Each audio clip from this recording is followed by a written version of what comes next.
Welcome back, everybody, to the Teen Titans retrospective. We're going through every episode of the original Teen Titans. If you're new here, subscribe so you don't miss an episode. That's enough out of me. Let's get into the episode.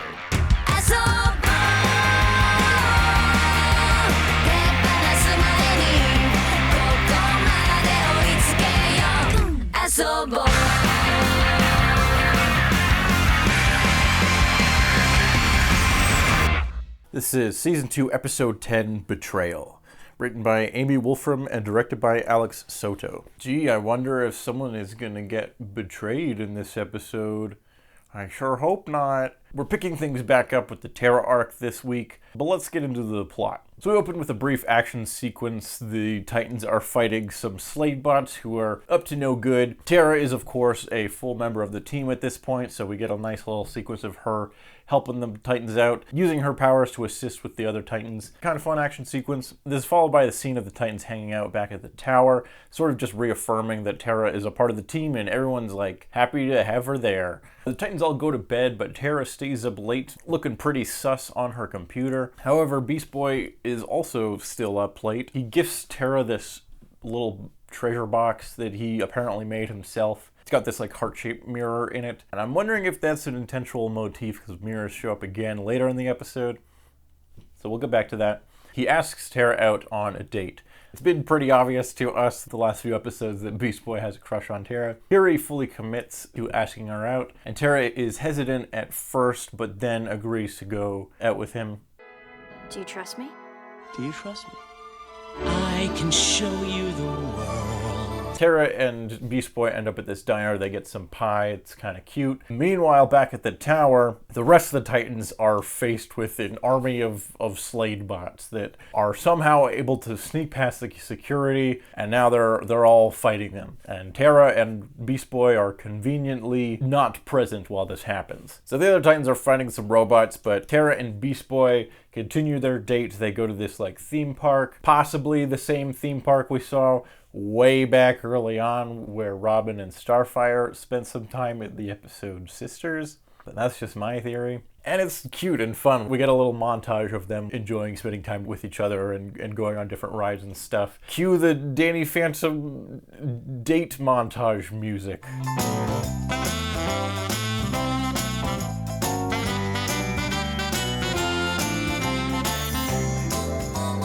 This leads us to a scene with Terra and Beast Boy on this big Ferris wheel titled Big Wheel, possibly a reference to the famous Spider-Man villain Big Wheel. I like to think it is anyways. Here we have a bit more of an intimate conversation about like friendship and trust and stuff. Terra is asking Beast Boy, would you still like me? Would you still want to be my friend even if I had done something like really bad? Of course, Beast Boy's like, yeah, sure, of course I would. Then, Spaghetti-O, Daddy Slade shows up. Things aren't looking good for Beast Boy. They have a bit of a fight on the Ferris wheel, which I feel like should be really cool, but for some reason it feels a little clunky to me. I don't know why exactly. It just doesn't quite feel like up to par with the show's normal action. Maybe it's just the music of this scene. The music's kind of like doesn't quite fit.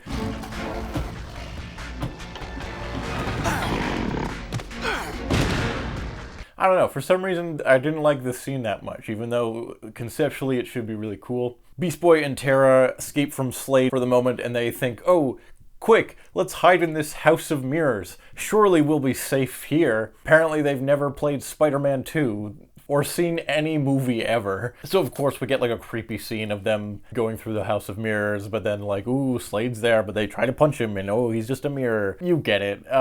You've seen this scene before. Here we get our big reveal, one big twist, which if you have half a brain, you are probably able to predict, which of course is that Terra has secretly been working with Slade. Slade calls her like his new apprentice. He's been helping her train with her powers, and she's been gathering intel on the Titans and reporting back to Slade. That's why she was up late on her computer, hacking into the Titan security system, allowing all the Slade bots to enter, and why she was conveniently not there. Beast Boy, of course, feels incredibly betrayed by Terra for, her working with one of their greatest villains. But obviously it's a little bit more complicated and a little bit more nuanced than that. Like, that's kind of the extent of the conflict in the, original comic. It's just like, oh, Terra was working with Slade. She's bad. the end. But here Terra is a lot more sympathetic and a lot more conflicted. Like, obviously she's not like fully evil because she intentionally brought Beast Boy with her while she knew there was going to be an attack on the tower. Like, she was trying to save Beast Boy even if she knew it was already kind of going to be too late for the rest of the Titans. And she has this sort of push and pull with Beast Boy throughout the episode. She wants to like open up to him and like tell him what her whole situation is, but as soon as Slade gets involved, Beast Boy's like, nah, I don't want anything to do with you. Which, like, from his perspective, yeah, we kind of get. Slade's a bad guy. The rest of the Titans are like seemingly under attack and in mortal danger, so you understand why he's angry in that moment for sure. But I still end up feeling super bad for Terra because, as we'll see more when we get to see a little bit more of what Slade and Terra's relationship is. You know, Terra's a teenage girl who's also like homeless and like we don't see any parents around. So much like some of the other Titans, she's either an orphan or has had some type of conflict with her parents where they ain't around. She's vulnerable, and it would be very easy for someone like Slade, who is like shown to be a master tactician, always has some kind of elaborate plan, able to manipulate even people who are fairly competent like Robin to work against his friends. Surely he is able and willing to take advantage of Terra's situation. Like in this Hall of Mirrors sequence, we get a moment where Terra sees her own reflection and is like shocked by how much like pain and anguish she's in from making this decision to side with Slade.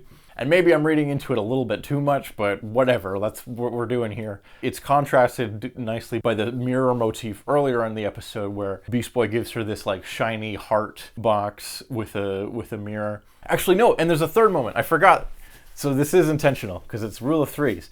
So firstly, we have the moment with the heart mirror, sort of like she's looking at how Beast Boy sees her. Then later at the diner when they're having pie, she looks at her own reflection in the spoon, but it's all like warped and distorted because it's like a spoon. So it's like how she sees herself. She's not like quite right. And then it gets like doubly contrasted in the Hall of Mirrors, the third moment at the very end of the episode, where like all the mirrors are wacky and wild. So she just looks like freaky and is almost like scared of herself. Ugh, like really good thematic stuff going on. Contrasting like how she feels about herself versus how Beast Boy feels about her. That makes Beast Boy feeling betrayed like hurt that much more because of like how strongly he feels towards her. Like he truly, like in the moment earlier in the episode when she's like, if I did something really bad, would you still be my friend? When he says, of course, he's being honest. And, you know, we're talking about betrayals here. Terra feels just as betrayed when Beast Boy backs away from that statement once he's realized that she's teaming up with Slade and has been conspiring to destroy the Titans and stuff. And while that may or may not be justified, again, she's a teenage girl being manipulated by a supervillain. Like, she's not in the best mental state. And did she really betray the Titans, or did she betray herself? Okay, I'll stop being pretentious. Episode ends with Terra and Slade getting away. The rest of the Titans are able to defeat all the Slade bots, but they've like destroyed most of the tower in the process. So it's kind of like I think Cyborg even has a like, well, we won. Well, looks like we won. And that's kind of it. Well, the Titans are still able to fight another day. Their trust and their goodwill has been like taken advantage of, and they've been betrayed by a member of their own team. And it's just kind of sad because we also know that there is obviously some good in Terra, and she's like, again, a teenage girl without any like parental guidance or any like true family or friends outside of the Titans. But yeah, that's about it for this one. Good episode overall, but kind of hard to talk about on its own as it is the sort of penultimate chapter in this like Terra storyline. So we're like getting closer to seeing where this whole story ends up going and the like kind of full extent of it. Still a good episode. Terra's still a very compelling character. I like the mirror motif. Good stuff all around. Thank you so much for watching. If you like this, I hope you subscribe and stick around. Going through every episode of the original Teen Titans, week by week, episode by episode. So we'll be back next week with another episode. And if we're not for some reason, it's because I'm busy playing Zelda Tears of the Kingdom. But I'll be back soon. So we'll see you soon. Bye.